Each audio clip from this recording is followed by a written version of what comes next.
When it comes to The Godfather, regular words just don't cut it. This isn't just a movie. It's a 3-hour family dinner with the mob, where dessert is a horse's head in your bed. No dry phrases like a cinematic classic here. You don't watch The Godfather. You digest it. Slowly, with a heavy sigh, and maybe a glass of red wine to drown the aftertaste.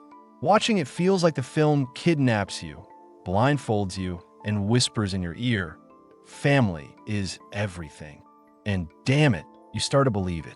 Even if this family includes scheduled beatings, contract killings, and political talk over risotto. Coppola doesn't just show us the mafia. He romanticizes it, like displaying a dog skull in a Renaissance art gallery. And you like it. You root for people who treat human lives like pizza orders. The world of this film is velvet darkness. Everything is muffled. The lighting, the violence, the voices. Every frame feels like you've stumbled into a hitman's family album and can't look away. Brando's Don is swollen with power and respect, speaking with the weight of marble.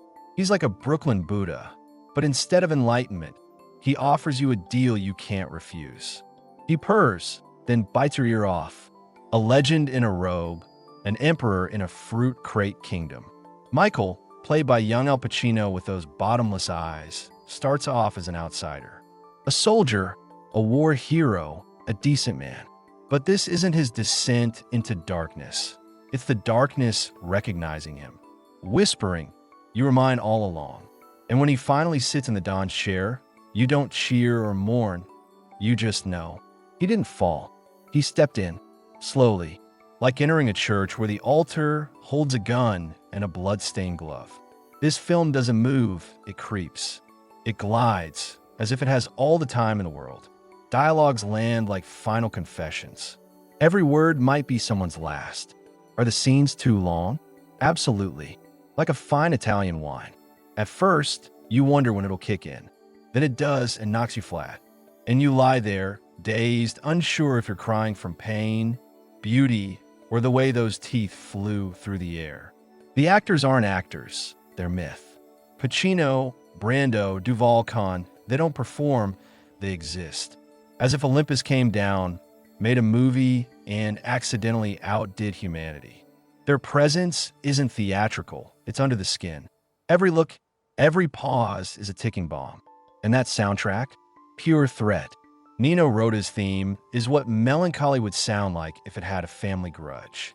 It crawls under your skin like an old insult no one talks about, but everyone remembers. By the time it plays in the final scene, you don't know whether to cry, stay silent, or call an uncle you haven't seen in 20 years, just to make sure he's not into things. But here's the thing, The Godfather isn't about the mafia. It's about family, power, legacy. About men who can't say, "I love you," but will burn the world down for their brothers. It's a tragedy in a tailored suit. Romeo and Juliet where everyone's Tybalt. King Lear with garlic and a Tommy gun. There are no victories, only breathing room between bloodshed. This isn't just cinema. It's scripture, a myth, a soft-spoken epic wrapped in shadows. A handbook of fragile masculinity, written in bullets and betrayals. And if, afterward, you feel the urge to wear a suit, speak in a whisper, and demand respect, don't worry. That's normal. You just watched The Godfather.